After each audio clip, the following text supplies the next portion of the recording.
रामजी शिंदेचा आहे.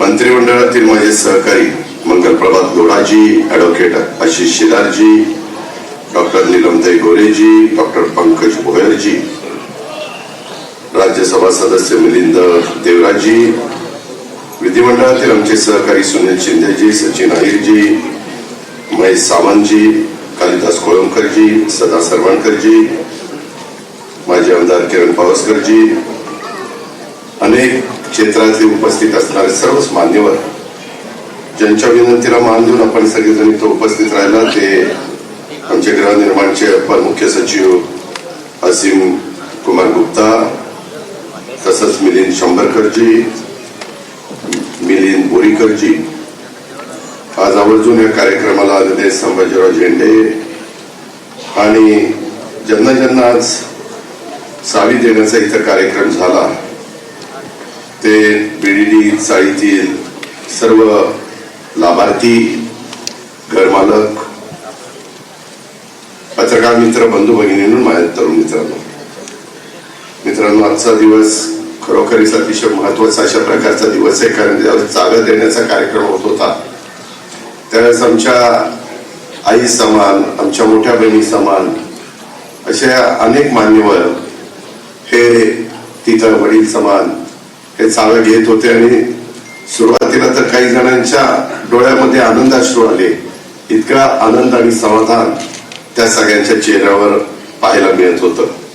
खूप वर्षाचं स्वप्न होतं. अनेक जण आले, अनेक जण गेले, अनेक सरकार आली, अनेक सरकार गेली, परंतु हा प्रकल्प होईल का नाही, काय होईल. आज खरं हे सगळं करत असताना उद्याचा दिवस तर आपल्या सगळ्यांच्या दृष्टीने महत्वाचा आहे. कारण आपल्या भारत देशाचा 79वा स्वातंत्र्य दिन उद्या आहे. त्यानिमित्तानं मी सुरुवातीलाच उपस्थित असणाऱ्या तमाम मान्यवरांना, बंधू भगिनींना, महाराष्ट्रातल्या जनतेला स्वातंत्र्य दिनाच्या मनापासून शुभेच्छा देतो. आजचा दिवस हा आपल्या वरळीकरांच्या दृष्टीने अतिशय ऐतिहासिक आणि आनंदाचा आणि अभिमानाचा अशा प्रकारचा क्षण आहे. कारण अनेक वर्षाचे अथक प्रयत्न, अनेकांनी खस्ता खाल्ल्या, अनेकांनी प्रयत्न केले आणि आपल्या हक्काचं घराचं स्वप्न आता त्यांचं पूर्ण होत आहे. आणि पहिल्या टप्प्यातल्या घरांचं वितरण आज या बाबतीमध्ये झालं. मी 1991 पासून राजकीय जीवनामध्ये काम करतो. पहिल्यांदा खासदार आणि नंतर अनेक पदं आजपर्यंत भूषवलीत. आणि मी अनेकदा सरकारच्या कुठल्याही डिपार्टमेंटच्या किंवा कुठल्याही कामाच्या उद्घाटनाला जातो किंवा मुख्यमंत्र्यांच्या बरोबर, उपमुख्यमंत्र्यांच्या बरोबर जाण्याची संधी मिळते. त्यावेळेस कन्स्ट्रक्शन, जरी मी ते क्षेत्र मधलं शिक्षण घेतलेलं नसलं तरी देखील मला त्याची आवड आहे. आणि आजपर्यंत मी बरंच बांधकामाच्या बाबतीमध्ये निर्णय घेतलेले आहेत. मी इतकं बारकाने उतरल्यापासून गाडीतनं बघत होतो, मी थोडासा लवकर आलो, पाऊस येत होता, की याच्यात काही कुठं दाखवायला काही चूक दिसते का. मी शेवटपर्यंत बघत होतो पण मला कुठेही चूक दिसली नाही. खोटं सांगत नाही. एक 100 वर्षापूर्वीची चाळ आपण काढली, 1920 सालची चाळ. त्यावेळेस ब्रिटिशांनी ही उभी केलेली चाळ आणि त्याच्यामधनं अनेकांची पिढ्या तिथं गेल्या. विशेषतः आमचे कोकणवासी हे अनेक जण तिथं राहिले. नुसते माझे कोकणवासी नाही राहिले. आताच मी माझ्या एका आईला विचारलं की तू कुठली, तर ती म्हणली मी बारामतीचे कटपळीची. म्हणजे माझं कटपळ गाव पण तिथं निघालं, आमचं कोकण निघालं, आपला भारतातले देखील वेगवेगळ्या भागातलं मिनी भारत अशा प्रकारची आपली बीडीडी चाळीची ओळख.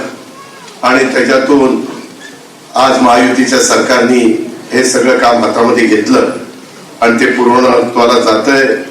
सरकारने केलेल्या प्रयत्नामुळे देशाचं ग्रोथ इंजिन असलेल्या मुंबईतील नागरिकांच्या जीवनामध्ये आमूलाग्र बदल होईल आणि शासनाच्या धोरणांमुळे रखडलेले पुनर्विकासाचे प्रकल्प देखील पूर्ण होतील. तसेच झोपडपट्टी मुक्त मुंबईच्या दृष्टीने वाटचाल होईल याबद्दल माझ्या मनामध्ये ती मात्र शंका नाही. नेहमी काम करणाऱ्यांनी स्वप्न बघितली पाहिजे, ती अतिशय मोठी स्वप्न बघितली पाहिजे. हे होणारच का होणार. त्याच्यामुळं बीडीडी चाळीच्या संदर्भातले जवळपास बँडवायकर हा एरिया 3 ठिकाणी असणारा, आणि त्याच्यात आम्हाला दाखवत होते सगळे की बाबा कशा कशा इमारती चालल्या. खरोखरीच इतकं देखणं काम, आणि प्रत्येक इंच जागेचा कसा वापर करावा ते तुम्ही त्या सदनिकेमध्ये जाऊन बघा. 160 स्क्वेअर फीट मध्ये राहत असणारा आमचा मराठी माणूस आता 500 स्क्वेअर फीट मध्ये राहणारे 2 रूम, त्याला बाथरूम अटॅच, एकाला अटॅच आहे एकाला साईडला आहे, आणि त्याच्यात वॉशिंग मशीन ठेवायला पण जागा, डायनिंगला पण छोटी जागा, हॉल देखील त्याच्यामध्ये उत्तम पद्धतीनं. आता तर एकाने आम्हाला सांगितलं की माझा 35व्या माळ्यावर फ्लॅट आहे आणि त्याच्यातून पूर्णपणे मुंबईचं दर्शन. म्हणजे अशा प्रकारचे फ्लॅट जरा पलीकडच्या बाजूला तुम्ही गेला तर परवा ऐकलं असेल, नमन बिल्डिंग मध्ये 2,70,000 रुपये स्क्वेअर फीटनं फ्लॅट विकला गेला. त्याच्यापासून आपण थोडं बाजूला आहे. म्हणजे इतके चांगले फ्लॅट हे आज माझ्या मुंबईकरांना मिळालेले, एक हक्काचं घर मिळालेलं आहे. जसं सचिन आपण अनेक वर्ष एकत्र काम केलं, आता तू कुठेही असो मी कुठेही असो काही काळजी करू नको, पण जसं बीडीडी चाळीचं स्वप्न पूर्ण झालं, मी माझ्या मुख्यमंत्री उपमुख्यमंत्री सगळ्यांच्या साक्षीनं सांगतो, काही वर्षांनी धारावीचं स्वप्न देखील असंच पूर्ण होणार आहे. आणि ते महायुतीचं सरकार करूनच दाखवणार, कुणी काही म्हणून, परंतु ते पूर्ण करून दाखवणार. जसं लोक बाहेरची येत होती की झोपडपट्टीमध्ये धारावीत लोक कशी राहतात, पुढं काही वर्षांनी लोक येतील परदेशातली, अहो असणारी धारावी ह्या सरकारने कशा पद्धतीनं केली, इतकं चांगल्या पद्धतीचा तो प्लॅन हा आपण करतोय. तुम्ही विश्वास ठेवा. आज जसं आमच्या एका भगिनीनं पहिल्यांदा घर खाली केलं म्हणून तिचा आम्ही सत्कार त्या ठिकाणी केला. कुठंतरी सुरुवात करायची असते, कुठंतरी विश्वास दाखवायचा असतो, आणि त्या विश्वासाला पात्र राहण्याचं काम सरकारमधल्या मान्यवरांनी त्या बाबतीमध्ये करायचं असतं. आणि तेच काम हे आजच्या कार्यक्रमाच्या निमित्तानं झालं. बीडीडी चाळीचा एक तसं बघितलं तर खूप मोठा इतिहास आहे. या चाळीनं संयुक्त महाराष्ट्राची चळवळ पाहिली, महाराष्ट्रासाठी रस्त्यावर सांडलेलं रक्त, वासुदेव बळवंत फडके यांच्यासारखे क्रांतिकारक देखील याच चाळीमध्ये राहिले.